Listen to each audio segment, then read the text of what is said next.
दुलाराय बाथौ गौथुम लोगोसे सिकनाझार बियाब बाथौ गौथुम जुथाइ खुंगा 33थि गायसनथाइ सान फालिथायखौ सानसेनि हाबाफारिजों बिसमुरि बाथौ थानसालियाव मेहेरगोनाङै फालिदों। हाबाफारि बायदि फुंबिलिनि समाव आफादनि फिरफिला बिरहोनायजों लोगोसे रुंसारिफोरनि दाहा बावनाय हाबाफारिखौ मावफुंनायजों लोगोसे गोजोन आरो खौसेथिनि गौमा आरज खालामनाय जायो। बे हाबाफारियावनो धोरोमारि बोसोन होनो थाखाय गाहाय आलासि महरै बाहागो लाफैयो क'क्राझार हिनजावसा फरायसालिमानि गोरायुं डक्टर आदाराम बसुमतारिया। बाहागो लानानै बिथाङा खौरांनि गेजेरजों धोरोम आरो लाइमोनफोरनि थाखाय गोबां बेसेन गोसा बिबुंथि फोरमायना होलाङो। लोगोसे सिकनाझार बियाब बाथौ गौथुमनि गाहाय नेहाथारि जयमन मोसाहारि बिथाङा खौरांनि गेजेरजों बेबायदि धोरोमनि हाबाफारि खुंफुंनायखौ जोबोद गोजोननाय मोन्दों होननानै फोरमायो। आफा बोराइ बाथौनि फारसे गोथौ फोथायनाय खुलुमनाय सिबिनायखौ बावहरग्रोनाय जाबाय। दिनै बैसाग जोबनायनि उनाव फैनाय जेठ दाननि गिबि दिन। दिनैनि बाराया जाबाय शुक्रबार बाराय। दिनैनि बे बारायखौ नैबे बिसमुरि ओनसोलनि आरो नौनोगोर ओनसोलनि बाथौ सिबियारिफोरजों लोगो नांफानानै क'क्राझार जिल्ला दुलाराय बाथौ गौथुमा नैबे बिसमुरि बाथौ थानसालियावहाय मोनसे हाबाफारि लादों। बे हाबाफारिया जाबाय आर'ज खालामनाय हाबाफारि। बेयाव आङो बाहागो लाफैनानै गोजोननाय मोन्दों। जों साफ्रोमबो सुबुंनो धोरोम नांगौ। जोंनि बर'फोरनोबो धोरोम नांगौ, आंनोबो धोरोम नांगौ। गावनि लुबैनायखौ, गावनि नाजानायखौ जाफुंनो थाखाय गावनि गोसोनि सान्थि, न'खरनि सान्थि, खामानि मावनायाव देरहासारनाय, बेफोरनि थाखायनो जोंनो धोरोम नांगौ। जोंनि बर' हारिया धोरोम सिबिसुला मोनसे हारि। गोदो गोदायनिफ्रायनो बिगियाननि जौगानायनि सिगांनिफ्रायनो आरो बे ओनसोलाव भारतबर्षआव, भारत हादराव गिदिर गिदिर धोरोमफ्रा गोसारफैनायनि सिगांनो रायजो जाजेननायनिफ्रायनो जोंनि बर'फोराबो धोरोम सिबिसुला, धोरोम सिबिबोदों। दिनै जों नुनो मोनबाय बै गोदोनिफ्राय सिबिबोनाय बर'फोरनि धोरोमा गुबुन धोरोमजों गोरोबा। जोंहानो आलादा निजा धोरोम दङ, जाय धोरोमा गावहानो आदर्श दङ, गावहानो डिसिप्लिन दङ। आरो बेखौनो बुङो जोङो बाथौ धोरोम। मुलुगनि गिदिर गिदिर धोरोमफोर बायदिनो जोंनि बाथौ धोरोमाबो आदर्श दङ, सान्थौ दङ। बा सान्थौआ जोंनि बाथौ धोरोमावबो दङ। मिथिंगानि फारसे सिबिनाय, मिथिंगानि सक्तिनि फारसे सिबिनाय, गावखौ बावहाबनाय, बेफोर सान्थौफ्रा जोंनि बाथौ धोरोमावबो दङ। बेनिखायनो दिनै जोङो बुंनो नागिरो, बेखौ दाबिनानै लायो जे गोजाम धोरोमफोरनि गेजेराव जोंनि बाथौ धोरोमाबो मोनसे सान्थौ गोनां, फिल'सफि गोनां धोरोमफोरनि गेजेराव जोंनि बाथौ धोरोमाबो फिल'सफि गोनां धोरोम आरो डिसिप्लिन गोनां धोरोमफोरनि गेजेराव जोंनि बाथौ धोरोमाबो डिसिप्लिन गोनां धोरोम।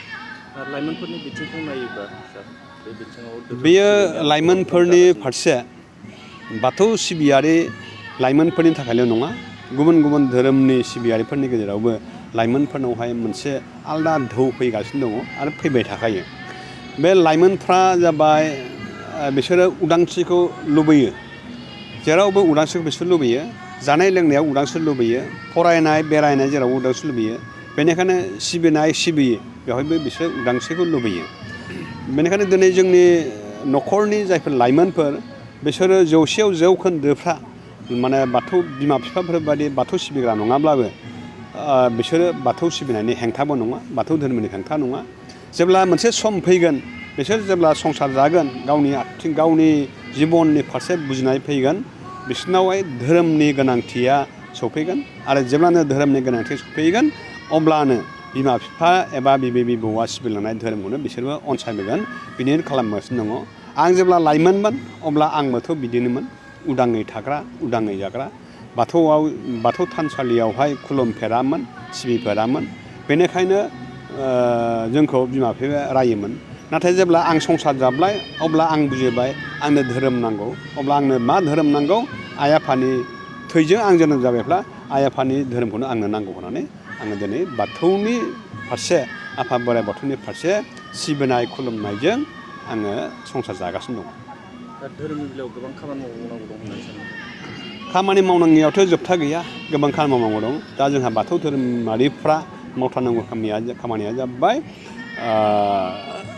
जोंनाव जा फिल'सफि दङ, बे फिल'सफिखौ जोङो मोजाङै लिरफामनानै बेखौ जोबथा महर होनानै थुनलाइ सोरजिनानै बिजाब महर होनानै बाहेरानिफ्राय फैनाय गुबुन हादोरनिफ्राय फैनाय जायफोर सानसुमैफोर फिल'सफारफोर बिसोरनो जोङो जमा होनो हानांगोन, जाहाथे बिथांमोनहाबो जोंनि बे बाथौ धोरोमनि सानथौ सानस्रि आदर्शफोरखौ लानानै जाहाथे बिजिरसङो आरो जाय बिजिरसंनायफ्रा सारा प्रिथिबियावहाय फोसावलांनो हायो। गोजोननाय मोन्दों दिनै दुलाराय बाथौ गौथुमनि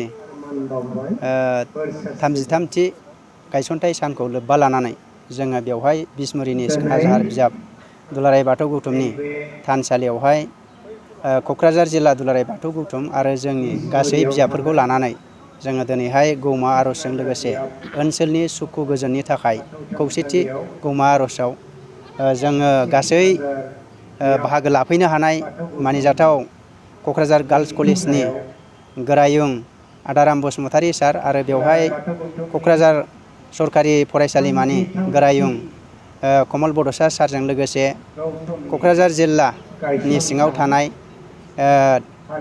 बाथौ ट्रेडिसनेल एन्ड कालचारेल सेन्टारनि बा बिथाङा दुलाराय बाथौ गौथुमनि लोगो नेहाथारि महिम चन्द्र बसुमतारी आरो बेवहाय बाहागो लानो हानाय जोंनि सिखोना जाहार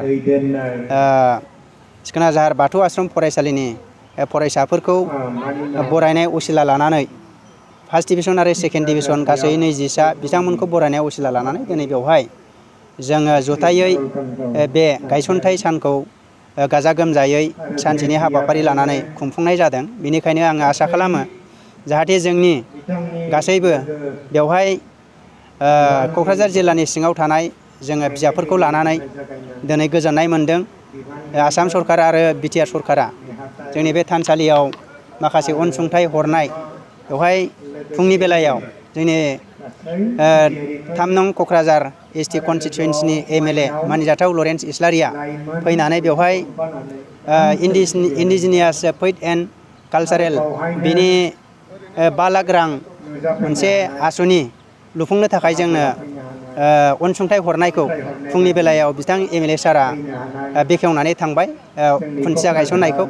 आरो बेजों लोगोसे बेवहाय गुबुन गुबुन उल्टापानि आरो ओरैहाय खोला क'क्राझार सा क'क्राझार गासै बियाबफोरनि दैदेनगिरिफोर लानानै बेवहाय गासै जोङो बे दिनैनि बे गोजोन आरो खौसेथिनि आरो गायसनथाइ सानखौ लोब्बा लानानै आर'ज गाबनाय हाबाफारि आरो सेमिनार गोथौ सावराय जथुमाखौ जोङो बेवहाय लानाय जादों। गोजोन्थों।